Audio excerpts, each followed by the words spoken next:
Shalom, salam sejahtera bagi kita semua. Kembali lagi dalam renungan harian kita. Mari Bapak Ibu kita memuji Tuhan. Kita katakan, ku mau cinta Yesus selamanya. Ku mau cinta Yesus selamanya.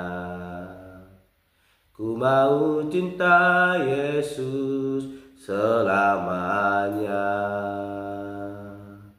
Meskipun badai silih berganti dalam hidupku, ku tetap cinta Yesus selamanya.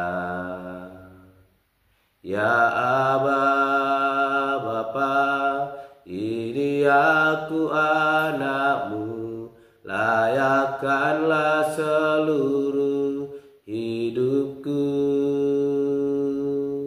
Ya Aba, Bapa, ini aku anakmu, pakailah sesuai dengan rencanamu. Amin. Mari Bapak Ibu kita membuka Alkitab kita dari kitab Filipi pasal 3 ayat ke-12 sampai dengan ke-21. Demikianlah firman Tuhan. Bukan seolah-olah aku telah memperoleh hal ini atau telah sempurna, melainkan aku mengejarnya. Kalau aku dapat juga menangkapnya, karena aku pun telah ditangkap oleh Kristus Yesus. Saudara-saudara, aku sendiri tidak menganggap bahwa aku telah menangkapnya, tetapi ini yang kulakukan. Aku melupakan apa yang telah di belakangku dan mengarahkan diri kepada apa yang di hadapanku, dan berlari-lari kepada tujuan untuk memperoleh hadiah, yaitu panggilan surgawi dari Allah dalam Kristus Yesus. Karena itu marilah kita yang sempurna berpikir demikian, dan jikalau lain pikiranmu tentang salah satu hal itu akan dinyatakan Allah juga kepadamu. Tetapi baiklah tingkat pengertian yang telah kita capai kita lanjutkan menurut jalan yang telah kita tempuh. Saudara-saudara, ikutilah teladanku dan perhatikanlah mereka yang hidup sama seperti kami yang menjadi teladanmu. Karena seperti yang telah kerap kali kukatakan kepadamu, dan yang kunyatakan pula sekarang sambil menangis, banyak orang yang hidup sebagai seteru salib Kristus.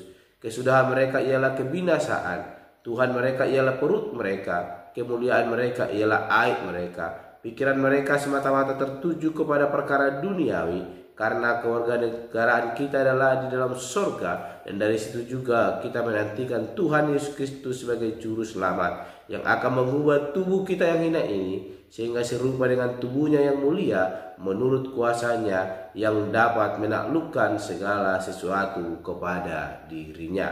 Amin. Bapak Ibu saling terkasih dalam nama Tuhan Yesus Kristus, kita kembali merenungkan firman Tuhan, dan hari ini saya memberikan tema bagi kita semua, yaitu iman iman yang melangkah maju. Sekali lagi, iman yang melangkah maju. Bapak Ibu saling terkasih dalam nama Tuhan Yesus Kristus, jikalau kita memperhatikan dengan seksama apa yang boleh dituliskan oleh Rasul Paulus kepada jemaat di Filipi. Tulisan ini ditulis di dalam penjara ketika Paulus ditangkap dan dipenjarakan. Bapak Ibu saling terkasih, ini membuktikan bahwa menjadi pengikut Kristus bukanlah merupakan sebuah keputusan yang harus sungguh-sungguh dijalani.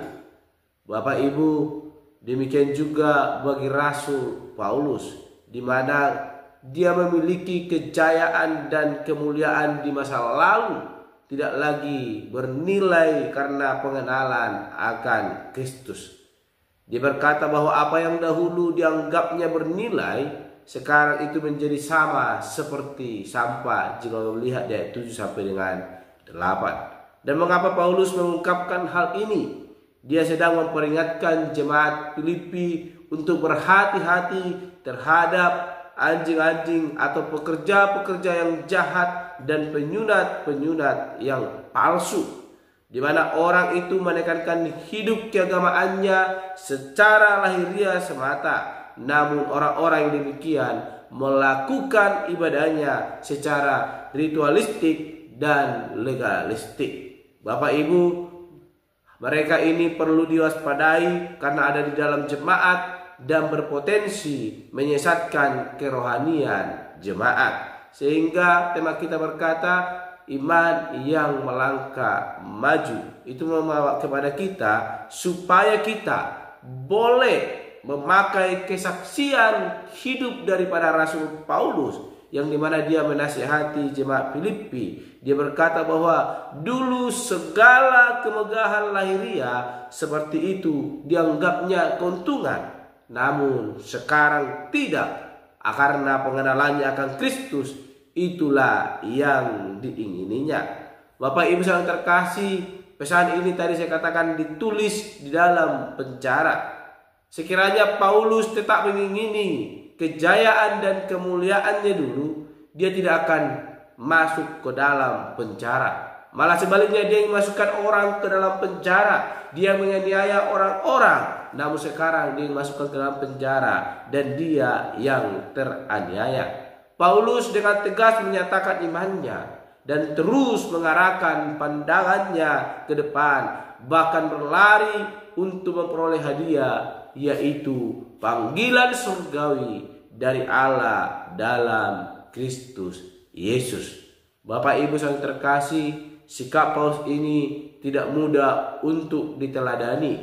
Bagaimana? Karena risikonya sangat besar, sampai ia dipenjara, bahkan dia dianiaya. Bapak Ibu, bagi kita yang berada dalam keadaan aman, di dalam zona yang aman dan nyaman, mengikut Kristus adalah mudah. Namun ketika kita menghadapi situasi seperti yang dialami oleh Rasul Paulus, mungkin kita akan tetap berada dalam zona aman kita dan tidak mau keluar daripada itu untuk boleh mengikut Yesus Kristus. Namun hari ini Rasul Paulus mau mengatakan kepada kita bahwa kita perlu mengingat bagaimana bangsa Israel ketika keluar dari Mesir, di mana godaan untuk kembali kepada kejayaan hidup di masa lalu sangatlah besar, di mana ketika mereka dipimpin oleh Allah melalui nabinya Musa untuk keluar dari tanah Mesir, kita melihat mereka merindukan kemakmuran di Mesir, sehingga mereka bersungut-sungut dan marah kepada Musa, lebih baik kami mati di Mesir daripada kami mati di padang gurun ini. Oleh karena itu, Bapak Ibu yang terkasih dalam nama Tuhan Yesus Kristus, kita perlu bertekad seperti Paulus, yaitu melupakan apa yang telah ada di belakang kita, agar kita dapat fokus ke depan. Sebagai pengikut-pengikut Kristus, seharusnya kita juga memiliki kesungguhan dalam iman kita sebagaimana yang dimiliki oleh Rasul Paulus. Iman yang sejati akan terlihat dalam kerinduan untuk semakin mengenal Kristus dan bertumbuh di dalamnya, bukan iman yang semakin mundur ketika ada situasi persoalan, namun ketika ada kesulitan, iman itu semakin bertumbuh untuk mengenal Kristus dan bertumbuh di dalamnya, sebagaimana yang dialami oleh Rasul Paulus. Dia memilih melupakan yang ada di belakangnya dan melangkah maju bersama dengan kehendak Yesus Kristus. Oleh karena itu, Bapak Ibu yang terkasih, hari kita mulai memperingati kenaikan Yesus Kristus. Lewat kenaikannya itu juga membuat hati kita semakin mengenal Yesus Kristus dan menjadikan iman kita semakin bertumbuh, semakin maju, bukan semakin mundur.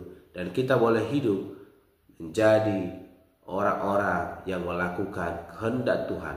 Maka anugerah pertolongannya itu akan boleh memberkati kehidupan kita sepanjang hidup kita. Amin. Mari kita berdoa. Bapa Surgawi, kami kembali bersyukur buat anugerah-Mu dalam hidup kami. Kami telah merenungkan firman Tuhan yang mengajarkan kami untuk memiliki iman yang sungguh-sungguh di hadapan Tuhan. Iman yang bertumbuh, bukan iman yang mundur. Bapak yang baik, mampukan kami, sekalipun ada situasi yang boleh kami alami, itu boleh menguatkan kami semakin berpengharapan kepada Tuhan. Dan hidup kami mengalami kasih karunia yang daripada Tuhan Allah. Terpuji Engkau Bapa, dan setelah berdoa dan menutup renungan pada hari ini. Haleluya. Amin. Shalom Bapak Ibu, Tuhan Yesus memberkati.